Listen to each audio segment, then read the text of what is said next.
Okay, so we got to the third temple way sooner than I expected we would.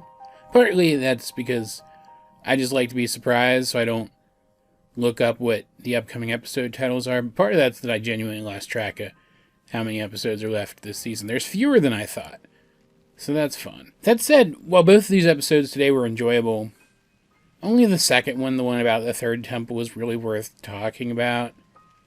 Like, literally no offense at all to the first of these episodes. What was it called? Bessie and MicroAngelo or something? It featured Bessie taking care of the tiny little snail that Polly adopted back in Utopia, who I thought she'd rented or something. I didn't realize she brought him home with her. Because we hadn't seen him again since then, right? We didn't see her bucket either until this episode, but her bucket's not a living creature. It was just very weird. It was very weird to see this particular character again and learn that he's been here the entire time, just off camera, I guess. To be fair to this episode, though, the one interesting thing about it, which, again, it's not to say it's a bad episode, it's just there wasn't a lot to talk about it. The one interesting thing about it is that it reminded us of stuff. It reminded us that Polly's legs haven't come in yet, and Marcy did say they should be coming soon, so I imagine we're going to see her grow her legs this season, right? That's why they reminded us of it when they did. It reminded us of the bucket and of MicroAngelo, of course, I already mentioned those. It reminded us that Frobo is still around. He's doing chores for the family throughout most of the episode. And it reminded us that Anne's clothes have seen better days. And she does upgrade her look a little bit, though just with a simple breastplate by the end. Primarily, though, this episode was slapstick comedy stuff, and Bessie is given responsibility over caring for MicroAngelo, as the others pack, it looked like Marcy's flagon? Was it Marcy's flagon? For the upcoming trip, which, even though it's implied that they were referring to the trip to the third temple, it has to be the trip back to Newtopia, I guess, after the fact, because they did not take a flagon to the third temple. They took the bird again. It was kind of weird. And while Bessie is looking after him, hilarity ensues, but there are a couple of touching moments here, too. MicroAngelo is young. It's hard for him to sit still, as it is for most kids. But he grows up a little bit over the course of the story, and by the end, he and Bessie are super cute, and Bessie thinks of him as part of her family, and also we get to see just how much Bessie cares about her family, and it was very sweet. But mainly this was just slapsticky, humory filler. There was some substance here, but you could skip this episode and be perfectly fine. At least as far as I can tell. Maybe something from this episode will come back and be important later, but this one felt more like filler than pretty much any episode of this show ever has before. And I'm the first person to say that filler is not bad. It's just this show's filler, it is usually stuff that looking back, you can see how the message of the week learned in the episode contributed to Anne growing as a person later. This one just really just seemed like it was here, and so we could have a little bit of fun with it. Which is fine. It's just different. It felt different. That said, no one who watched this episode came to it for this episode. Let's not kid ourselves. Especially those of you who do read the upcoming episode titles. Unlike me, you came here for the third temple this week. That's the episode you were excited about. I know, because it's the episode I was excited about. And it did not disappoint. This one did a lot, which isn't surprising. All of the temple episodes so far have done a lot. But I would argue that even though this one, like the second temple, fit within one 12-minute episode, because we've already gotten all the setup stuff regarding the temples out of the way back in the first temple, even though this one is a half episode, I think this one furthers things more than even the second temple did with its weird half-recharged stone. It's weird to think that the girls would even go to the third temple without Sasha, because it's actually really easy to forget that they don't understand that the trait represented by each of these temples is a trait that's also represented by each of the three of them. They don't even know that they have that magic power associated with the traits. They just think these are places to go to recharge these 3 stones. And so they don't think they need Sasha, but they absolutely do, which is why it's super lucky that she shows up when she does. Because she and Grime do show up in this episode and join the party questing through the temple. And man, did the environment of this temple tell us a lot. First of all, it's in a volcano, which means that the Greenstone Mine Temple was in a fungal forest with a lot of green in it. The Blue Heartstone Temple was in the Arctic with a lot of bluish ice. And now the Red Strength Gem Temple was in a volcano, which I think supports the idea that this magic does come from the land to some extent. It's just that the specific rituals that these girls were undergoing were to return the power that they took from the stones to the stones. I still think there's a way to tap this power without having to take it from the stones first. Like, some of you guys insist that I'm reading too much into this, and it could come back to bite me in the butt later, but I still think this is going to turn out to be true. Why else would the environments be so radically different for these? Like, I understand that, let's use the third temple's layout as an example here. It's set up specifically to be really harsh, so you have to be physically strong in order to be really successful at it. But you could do that outside of an active volcano too, right? You just have to change up what the specific layout and specific tasks are. And not only that, but I've suggested in the past that these 3 powers originally belonged to 3 different amphibians that may be great leaders of each of the 3 main amphibian types used to possess this power. And the stuff with Barrel's Warhammer in the previous episode even supported that. In fact, one of you guys pointed out in the comments, and thank you very much for pointing this out, it seems like Barrel's Warhammer is the cane-like object that the toad from that old portrait is leaning on in the portrait, which means he might be Beryl, which is super interesting, and supports my theory that these were supposed to be paragons of each of the races, great heroes. Because remember, Beryl was a hero who fought to protect people. And yet, this Strength Temple in particular was hot, to the point that the amphibians who entered were significantly weakened. And maybe that was meant to be part of the challenge.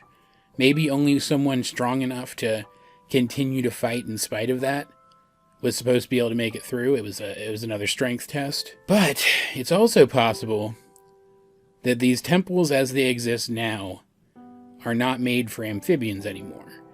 That they had humans specifically in mind. I don't necessarily think that's gonna turn out to be true. I think it was just so that they could draw the characters looking funny and have a ready-made excuse for why they weren't doing more stuff in the temple. But it's an interesting thought, and so I thunk it. This one's also way more straightforward than the other temples have been. In particular, Anne's was not very straightforward at all, right? But even though it doesn't seem like this is the case at first, this one also necessitates that you have other people with you. Because in the end, Sasha, because of course it's Sasha who has to win the temple, which is more literal in this case than in the last two, because again, this one's more direct. Even though she's the one who has to win this temple, she needs the encouragement of her friends in order to find the strength to do it. It's between that encouragement and the fact that she does want to protect them that she's able to get up and keep fighting when reasonably she shouldn't be able to anymore. She even gets a frickin' Rock Lee drops his weights kind of moment. It was very cool. There wasn't a lot of time for it to be a long, involved action sequence, but she gets a really cool action sequence here, nonetheless, with some really impressive visuals. And even though it is revealed at the end of the episode that Grime and Sasha did show up, not to reconcile with Anne and Marcy and the planners, like they say earlier in the episode, but specifically to use them and their connection to the king to get safely into Utopia. You can tell, just like you could tell that Sasha really did regret driving her friends off at the end of the last episode, or episode before last. You get what I'm saying. At the end of Beryl's Warhammer, you can tell that she regrets using her friends this way. She is still undergoing her redemption arc, or her pre-redemption arc, whatever you would call this. But you do get the sense that when it comes time for her to make the right choice for the last time, she is going to make it. And at the same time, there is a moment in this one where finally Marcy seems a little sus. Now that the box is fully charged by the end of this winter, so they think, Sasha and Anne want to open it, but Marcy shuts them down, saying they should take it back to the king first so that he can instruct them on how to do so properly. And considering that getting into Utopia is Sasha's goal, she probably would have realized that too, and suggested it too, before they could actually open the box in that moment. But it's still Marcy who speaks up, and she seems very anxious to do so. Almost as if this is part of some other plan that she's been waiting to spring. And despite this, I still don't think she's being actively malicious. I don't think she's, like, actively working against the interests of herself and her friends. Like, I don't think she's drunk the Kool-Aid fully, for lack of a better analogy, right? I just think the king has started to work her a little bit. That he has started to lay the groundwork for some longer form manipulation of her that he plans to enact later. That he's started to sow the seeds of distrust in Anne and by extension Sasha, but hasn't fully won Marcy to his side yet. And I say that because if he had fully won Marcy to his side, he would have told her that Sasha is an active rebel right now, because he obviously knows that. His forces have clashed with her forces, and yet Marcy doesn't seem to know that that's the case. Sasha feeds Anne and Marcy the story that she and Grime have just kind of been wandering around learning their lesson this whole time, and neither of the girls questions it. And going back to the very, very beginning of this episode, we get a flashback to when the girls met, and we do see that Anne and Marcy were friends before they met Sasha, that they weren't, like, always a trio, which is interesting. It says something about their dynamic and why they seem to get along so much more easily when Sasha's not around, almost. Something that Sasha also claims to have realized, not directly, but the point still stands. She recognizes that she's always been pushy with them. She's always taken charge and overridden their wishes, and she genuinely seems to want to change and do better by them, likely inspired by her treatment of her friends in Beryl's Warhammer. So that's pretty cool. But we see in that flashback that while that's the case, and while Sasha's always been kind of big-headed and reckless, I guess is probably the best word for it, she's also always been the big damn hero type. She comes in to save their swing time from some older kids who steal the swings from them. Like it's a ridiculously low-stakes situation, but to a bunch of little kids, she probably felt like a hero to them, and I'm sure she felt like a hero to herself, too. She likes the thought of being a hero. And so I think, in her mind, she's convinced herself that overthrowing the king is a heroic act, even though I don't think Grimes sees it that way. Like, okay, he probably does, but like, in such that it would put a toad on the throne, and that would be a good thing for toads. Like, I don't think he sees it as a generally heroic act. He's not doing this out of altruism or something. You get what I'm saying. But I get the sense that Sasha has convinced herself that it will be, that they're doing this for the greater good of everyone in general. It's all very interesting, and in spite of the fact that this was a temple episode where they conquered one of the temples, this episode is so much more interesting for all of the things that it suggests as all of that's happening. It suggests that Sasha, despite being kind of pig-headed or whatever, is a good person who wants to do good by people. It suggests that Marcy might be a little more under the king's thumb already than I thought she was. It even suggests stuff about the other temple episodes. Like, this is the first time, technically, that we see the group dynamic between these three girls. And we see, as they come to the final challenge, it's a giant rock monster who can increase the gravity in his arena. And we see the dynamic between these three. First of all, physically speaking, Anne is stronger than Marcy. That is shown pretty definitively here. And then Sasha is even stronger than Anne, which is interesting. Give the characters some power level tiers. It's always pretty cool. But we also see, as this situation starts up and the gravity increases, Marcy recognizes what's happened, and then later, when Sasha needs to find the strength to keep fighting, to protect her friends, it's Anne's words that inspire her. So that's their dynamic. And this is the first time we see it. Marcy does the intellectual part, Sasha does the heavy lifting, and Anne inspires. Like, any one of them can do any one of those things, but each of them does the thing that they do best in this situation at some point or another. Which suggests that if they had all three been present at the other temples, there would have been some shakeup of that dynamic present in the challenge. Like, back at the first temple, for example, I bet you anything that it was supposed to be Sasha who went out there to take the place of one of those chess pieces. Like Anne too, but specifically Sasha is the one who I think was supposed to be like gung-ho to do it. She was supposed to jump in to do it, because that would have been her role in a situation like that, to be the one to fight. Whereas Marcy obviously would have been the strategist, and Anne would have been the one to keep them together and lead them down the right path in the end, which is what happened in that episode. And I bet you anything that during Anne's challenge, the other two were meant to offer different perspectives towards how to deal with each of the situations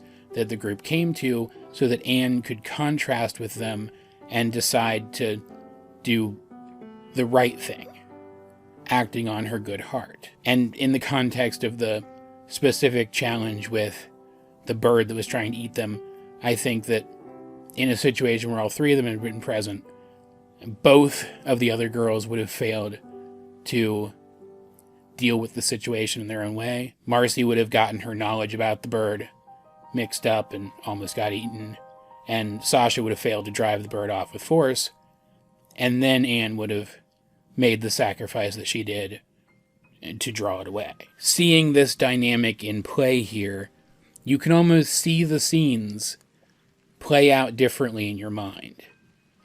That's how much detail there is in this show. And I gotta say, even though technically speaking Sasha for sure is manipulating the others, Marcy might be too, but Sasha is for sure. We know that. Like, it was obvious even before the episode told us that something was up. Grime in particular was being way too nice. But even though that's the case, I do like these characters together. They really do sell the fact that they're friends. Like, obviously there are toxic aspects to their relationship, but they're realistic as friends. I buy them completely as old friends. It's really great. And I know that the show is definitely heading towards the three of them all working together towards saving this world. That's gotta be where it's going, right? And man, I can't wait until we get there, so we can see the three of them all on the same page about what their motives are, being friends together. It's going to be so much fun. And there's probably more stuff I could say about this one. The episode does speak for itself, though, and I think I've said enough to get the point across that this is a very good episode. It's really, really freaking excellent, right?